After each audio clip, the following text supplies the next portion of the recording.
ब्रह्मांड में कोई चीज़ अचानक नहीं होती, सब कुछ एक प्रक्रिया है।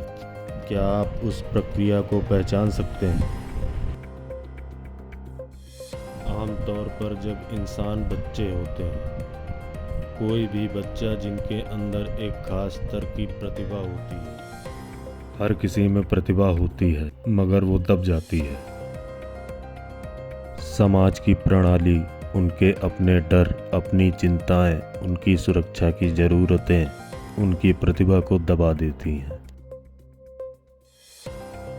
हर किसी में किसी न किसी प्रकार की प्रतिभा होती है, मगर 90% से अधिक लोग कभी इसे बाहर नहीं ला पाते, क्योंकि वे दूसरी चीज़ों से हार मान लेते हैं। दूसरी चीज़ें अधिक महत्वपूर्ण हो जाती हैं।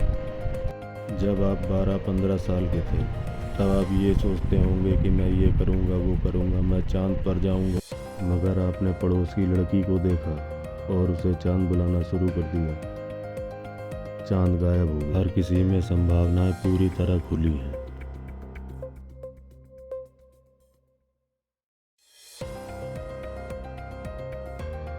क्या आप प्रक्रिया को बनाए रखकर उसे हकीकत बनने दे सकते हैं?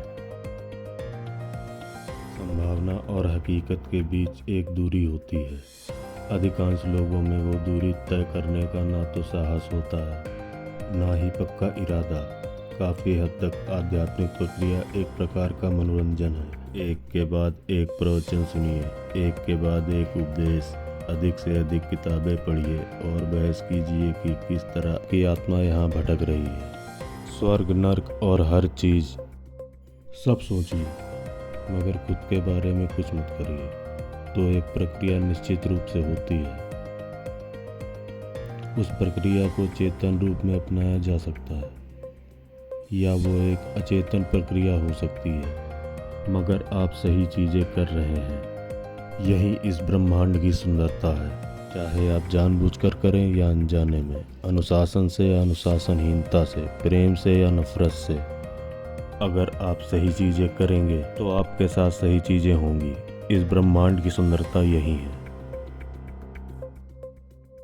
अगर आपने अक्टूबर, नवंबर, दिसंबर महीने में आम के पेड़ को देखा हो, तो आपने कोई मिठास टपकती हुई नहीं देखी होगी।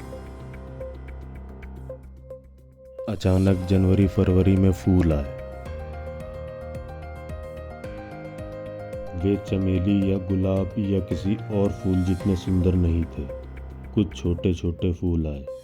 मान लीजिए आप नहीं जानते ये आम का पेड़ है, आपने उसे चेक करके देखा, आपने एक पत्ता लेकर उसे मुंह से काटा, मगर अचानक अप्रैल मई के महीने में मिठास की बड़ी बड़ी बूंदें पेड़ पर टपकती मिलेंगी।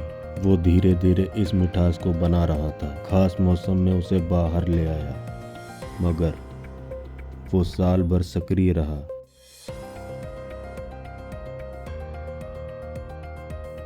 आम सिर्फ एक मौसम में आते हैं। आप सिर्फ एक समय पर मिठास देख पाते हैं। इसका मतलब ये नहीं है कि आम का पेड़ वो मिठास पैदा करने के लिए कोशिश या काम नहीं कर रहा था। वो उस पर काम कर रहा था, आप उसे देख नहीं पाए। इसी तरह क्या ये प्रक्रिया है? बिल्कुल, ये एक प्रक्रिया है, मगर क्या हर कोई इस प्रक्रिया को देख सकता है, पहचान सकता है? जब कोई आध्यात्मिक रास्ते पर विकास करता है, दूसरों को लगता है कि वो पागल है। किसी ने सोचा कि वो आवारा है, किसी ने सोचा कि वो खाना बदोश है, किसी ने सोचा कि वो कुछ और है। मगर जब मिठास आई, तो जिसने भी उसे चखा, उसने महसूस किया कि ये एक शानदार चीज़ है।